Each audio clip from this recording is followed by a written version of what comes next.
You may know New Brunswick for its beautiful autumn views or maybe its abundance of blueberry-themed food. But do you know about its cryptids? A 20-minute-long Bigfoot encounter, a 42-pound frog, and even a monstrous ogre. Welcome back, guys. It's time for more cryptids.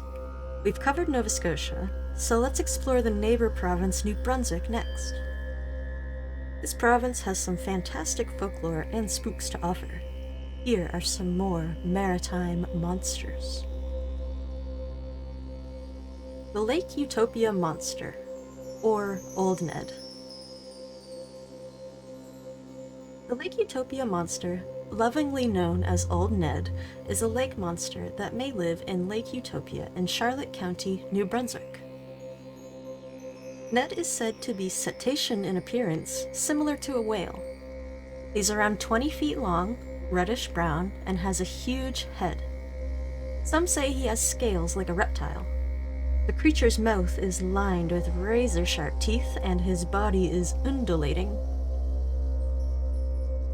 The first known human contact with the Lake Utopia monster was in the 1700s. Two Mi'kmaq people were on the lake in a canoe when they saw the animal. Old Ned chased them along the entire 7 kilometers of Lake Utopia. The Mi'kmaq told the European settlers about the beast, and the settlers began hunting for Old Ned. Some believe the Aboriginals told the white people this story to keep them from fishing in the lake, but that is just a theory. And if this theory is true, then unfortunately it didn't work. Cryptozoologist Norma Stewart suggests that Old Ned routinely travels between Lake Utopia and the Atlantic Ocean, making his trip every 3 to 5 years. Whether it be for breeding, feeding, or even migration is unknown. Lake Utopia connects to the Bay of Fundy in the Atlantic via underground tunnels and the Macadavic River. Norma Stewart also says that Old Ned loves to bask and is never vicious either. I guess he chased those Aboriginals because he was having fun. Old Ned was sighted in 1996 by Roger and Louis Wilcox. The couple were out on a lake in their canoe when they sighted something break the water's surface, roughly 100 meters away. Wilcox described it as 40 to 50 feet, and it was undulating upward. I just don't know what it was. As usual, cryptid descriptions vary. Stewart claimed the lake monster was headed towards Cannonball Island, where Ned had been spotted many times before. What do you think about local legend Old Ned? Some theories include him being a giant sturgeon, but they don't have teeth. Others believe he could be a giant eel, but they only grow approximately 1 to 2 feet. The last theory is that Old Ned is an oarfish. Oarfish live deep in the ocean, and as we already covered, Lake Utopia is connected to the Atlantic Ocean. So possibly, yes, an oarfish could venture to Lake Utopia, but I assume it would have died in the fresh water. Oarfish can grow over 50 feet long, so that checks out, but like the sturgeon, oarfish do not have teeth, so tell me your thoughts. The Goo-Goo. The Goo-Goo is a man-eating giant ogress from the Mi'kmaq legends said to live on Misko Island in Gloucester County. The Mi'kmaq Aboriginals feared and avoided Misko Island because of this horrible monster. The Goo-Goo is one of the oldest Mi'kmaq legends. The Goo-Goo is 100 feet tall and hairy. She has the face of a bear, but flat, with no snout, large hands, and her body is covered in green, fish-like, shimmering scales. Some say her hair is made of seaweed. She is so gigantic that she shakes the earth with each step. She carries a hunting pouch to carry her prey in, like humans carry rabbits. Take this physical description with a grain of salt, though, as it's generally accepted that the Goo-Goo was never actually seen, but only heard. In 1603, Samuel de Champlain was exploring the Maritimes. He anchored his ship on Miskow Island, and his Mi'kmaq allies warned him about the gigantic beast. They told me the Gugu had the form of a woman, but very terrible, and of such a size that they told me the tops of the masts of our vessel would not reach to his waist. So great do they represent him, and they say that he has eaten up and still continues to eat up many Mi'kmaq. These he puts, when he can catch them, into his great pocket, and afterwards he eats them. And those who had escaped the danger of this awful beast said that its pocket was so great that it could have put our vessel into it. Despite being told all this, Champlain decided to explore the island anyway. However, Champlain did not do the exploring. He stayed on his ship and sent his priests, Sieur Prévert, along with a group of his men. Eventually, the group returned, and they were horrified. They told Champlain that they heard the Gugu. Sieur Prévert from St. Malo told me that he passed so near the haunt of this terrible beast that he and all those on board his vessel heard strange hissings from the noises she made. The Mi'kmaq with him told him it was the same creature, and that they were so afraid that they hid themselves whenever they could for fear that she would come and carry them off, Champlain had written in his diary. The Frenchmen quickly departed the area, and they too began to avoid Miskow Island. Do you believe in the Gugu? Samuel de Champlain did. The Gugu seems pretty similar to an entry in my Cryptids of Nova Scotia video, the Chanu. They're both legendary Mi'kmaq cannibalistic giant hairy monsters. Check it out if you haven't. Ugg-wugg. Uggy-wuggy. The rapids of the St. John River are known as reversing falls.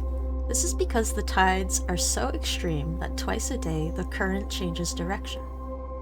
This happens because the tide from the Bay of Fundy can push into the St. John River when it's high tide, and when it's low tide, the river empties into the bay. So they go back and forth, from river to the ocean, from the ocean to the river. These rapids have carved out caves in the river. Since the 1950s, it has been rumored that a cryptid named the Ugg-wugg resides in these caves. The Ugg-wugg is described as a 100-foot-long salmon-seal hybrid, strange amphibian creature, with big red eyes and a huge appetite. That is huge, the size of a basketball court. Some have even reported that it ventures onto land.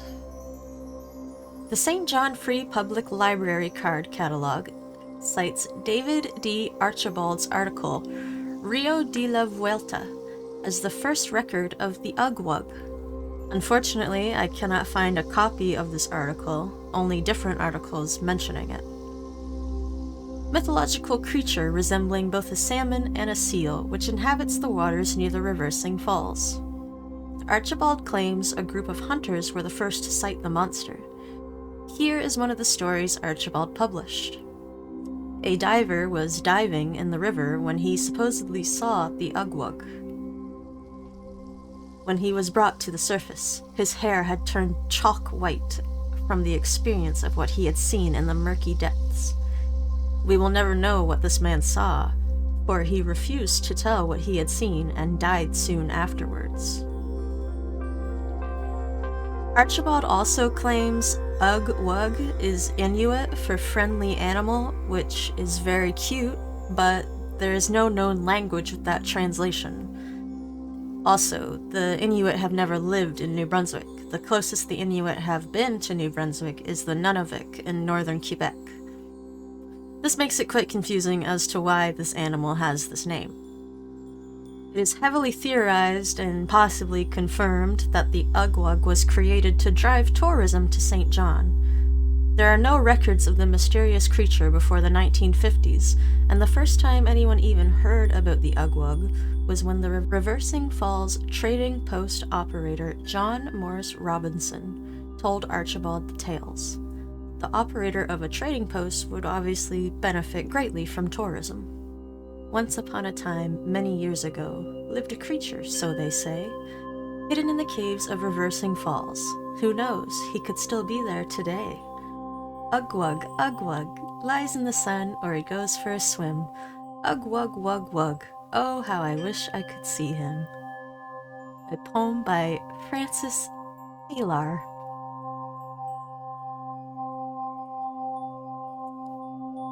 Dungarvan Whooper.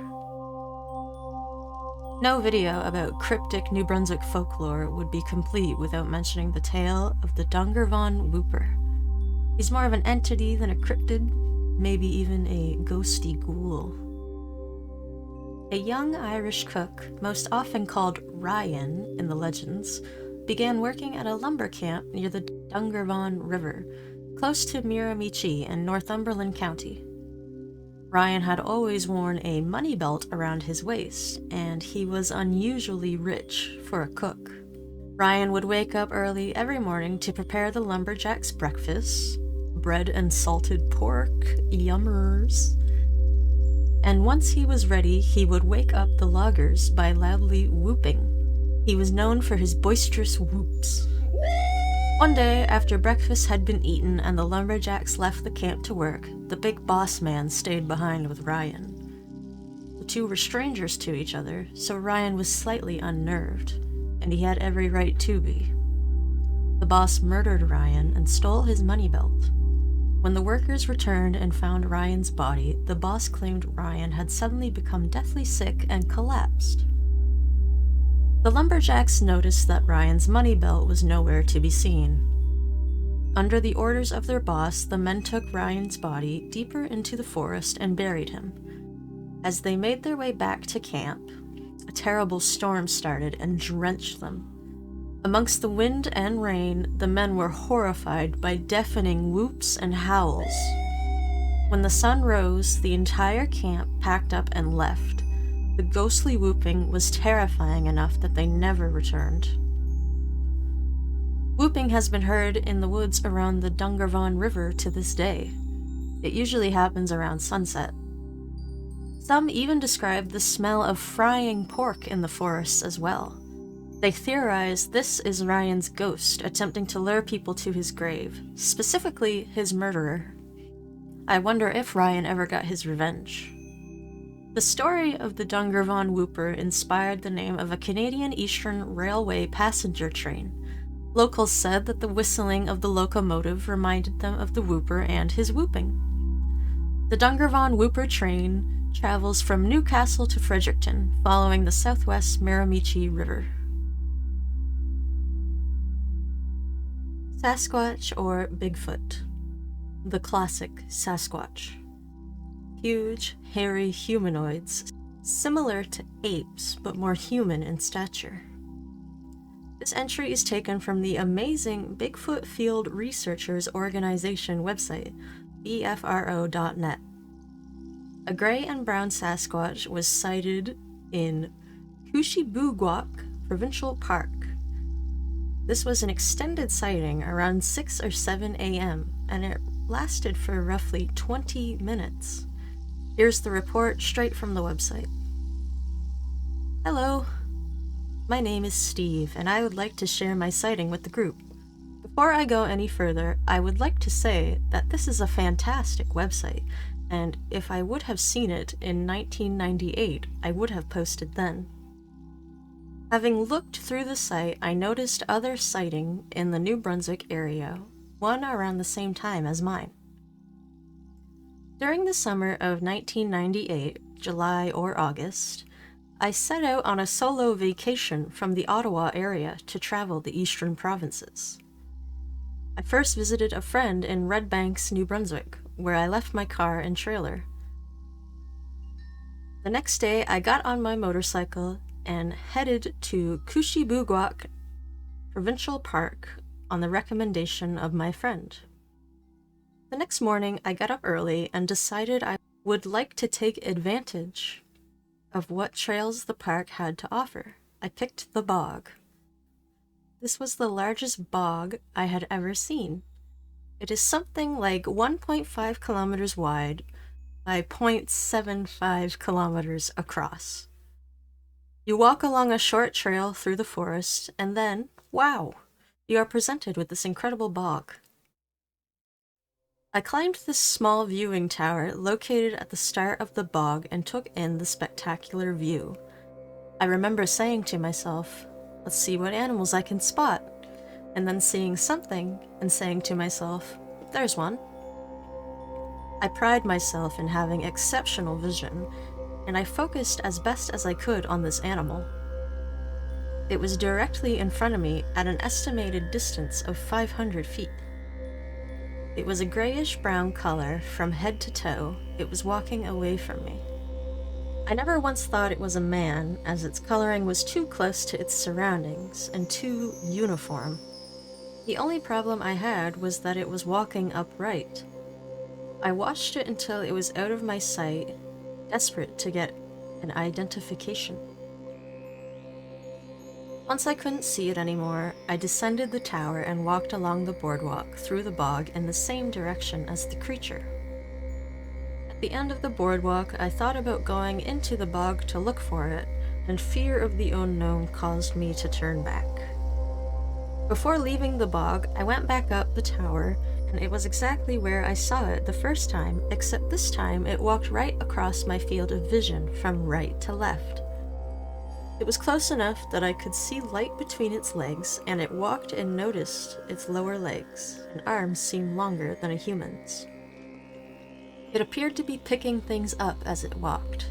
It didn't need to bend over or stop as it picked up some kind of plants. I watched it for about 20 minutes, and it seemed to me like I was looking at a shadow. I felt like it knew that I didn't have either my binoculars or camera to get a closer look at it. It was just out of my visual reach to make a definite identification. During my vacation, I walked a lot of trails, and on 2 occasions I walked off the trail into the bush. I noticed a light from deep into the bush as if there was an opening, and sure enough, I found what appeared to be a natural road/trail, about 20 feet wide and as far as I could see either way. Being in these openings felt strange, so I would turn back and continue to the main trail. At one opening, I noticed an impression in the ground that appeared to be the shape of a footprint. Although it wasn't clear if it was a footprint, it seemed odd because it was about 1 inch deep, like an impression of a rock, but there was no rock. Well, it feels good to add this to your website.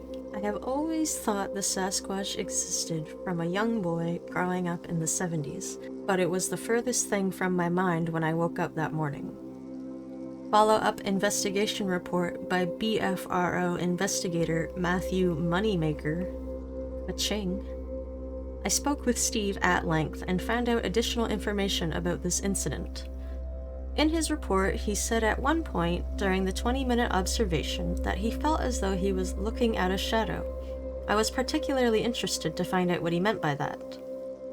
He said I shouldn't read anything into that comparison and explained that he was only referring to the uniformity of color. It did not look like a shadow, but the fact that its grayish-brown color was so uniform from head to toe, at least from a distance, reminded him of the uniformity of color in a man's shadow. The incident occurred Kushibujwak National Park on the Northumberland Strait.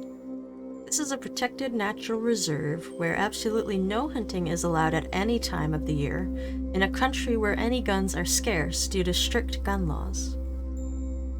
Steve mentioned that it would have been obvious to the animal that a human was present and observing it, especially when he was up in an observation tower about 500 feet away. When Steve first went up to the observation tower, the animal walked out of view.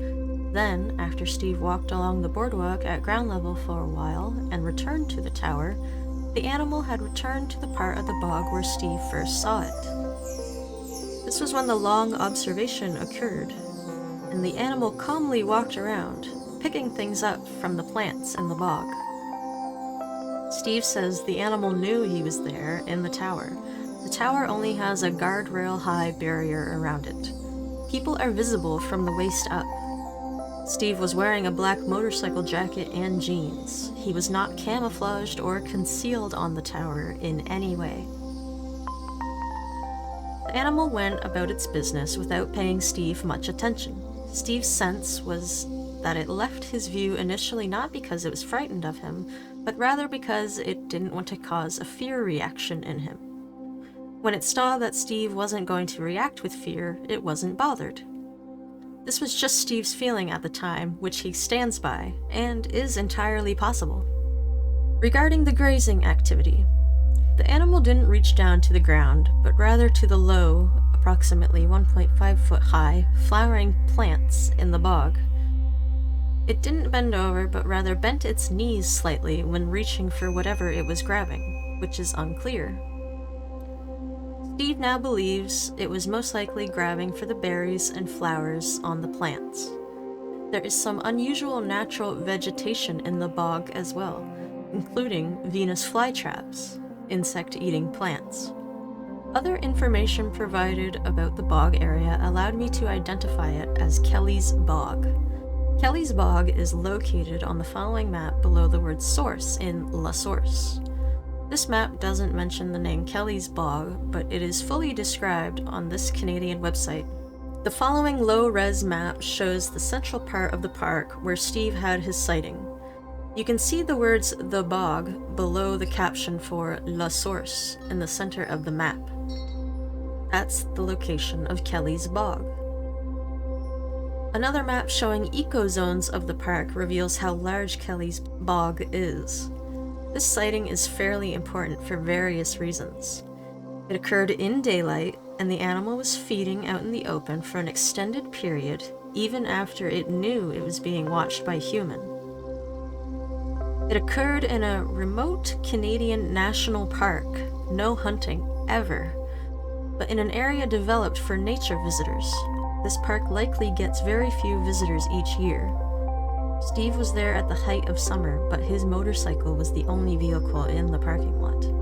There's an observation tower that can be used for camera work for anyone who wants to return there to get photos or video. Disclosing the specific location and encouraging public follow-up doesn't create much risk for the animals because of the strict enforcement against hunting in this region. Merely entering the park with a long gun would lead someone straight into Canadian prison. How interesting! Unfortunately, there is no proof of this encounter, but let's suspend our belief like we always do. Bigfoot foraging is always intriguing since we don't really know anything about them.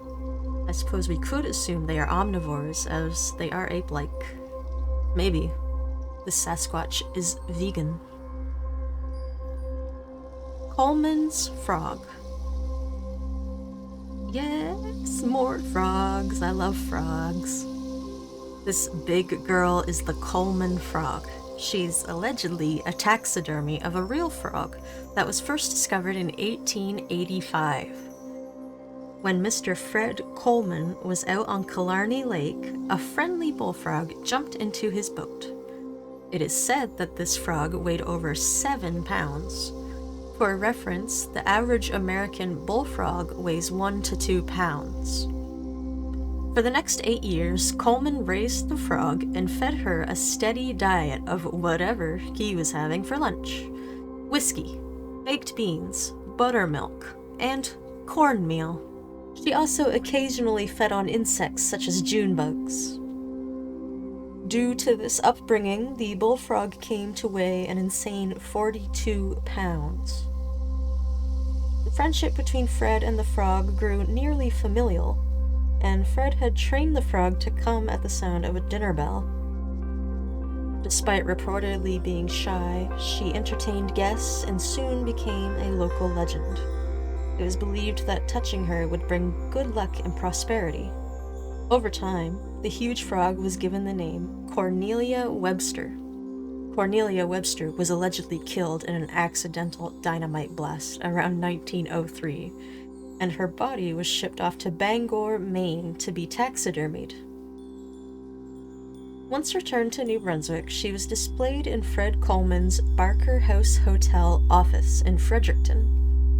In 1961, the frog was donated to the York Sunbury Museum, which is now known as the Fredericton Region Museum. To this day, the Coleman frog still stands on exhibit there. Some believe the Coleman frog is a hoax. And fake. They think the fake taxidermied model was created to promote cough syrup. You know, like the frog in your throat. In 1988, the frog was sent to the Canadian Conservative Institute. After 2 years, it was reported that the taxidermy consisted of canvas, wax, and paint. The museum refuses to allow DNA testing on Cornelia. I don't know about you guys, but looks pretty real to me. However, there is a supposed reason for this frog's funky look. After Fred Coleman's death, and before Cornelia was transferred to the museum, Cornelia's protective glass was removed, and the drunk hotel patrons began using her body as an ashtray. Alright? So after she changed hands, she was restored. Do you think they did a good job? Let me know in the comments. Tote Road Shagamaw. Remember when we talked about the jackalope in 10 famous American monsters and cryptids? Well, this guy is another fearsome critter. Fearsome critters are strange animals from North American lumberjack folklore and tall tales. The Tote Road Shagamaw is also an amalgamation of animals. Its bottom half is that of a moose, and its top half is a bear. Both are very powerful animals. It's a satyr-like creature, and can walk on either its hind legs or its front paws. It does this to confuse hunters by leaving different tracks. It specifically walks on 440 steps on its paws, then 440 steps on its hooves. It is said the Shagamaw can only count to 440, as it learned by watching lumber cruisers. Lumber cruisers were the workers who estimated the amount of harvestable lumber in a quarter-mile radius. 440 paces is roughly a quarter mile. It also follows the lumberjacks' tote roads, which it learnt from the humans who used them, hence the name. It is said that the Shagamaw is very simple-minded and dull, but in my opinion, this amount of observance is quite intelligent for an animal. The Shagamaw's habitat is reportedly both New Brunswick and Quebec, along with Maine in the US. The Shagamaw is known to be shy, but also a trickster. The changing of the prints would cause infighting between hunters, as it was greatly insulting to say that someone doesn't know the difference between moose tracks and bear tracks. Its diet consists of mostly cotton clothing that it steals from loggers' clotheslines, but some say it also eats garbage and the occasional unattended pet. All around a pesky animal. Hal Johnson, a cryptozoologist and the author of Fearsome Critters of the Lumberwoods 2015, allegedly encountered the Shagamaw. The two had an epic battle, but due to his superb hunting and fly fishing skills, Johnson was victorious. The Shagamaw retreated into the forest. What a man.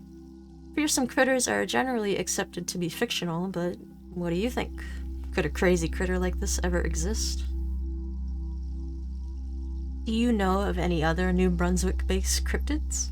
If so, let me know in the comments. These critters are so interesting to me, fake or not.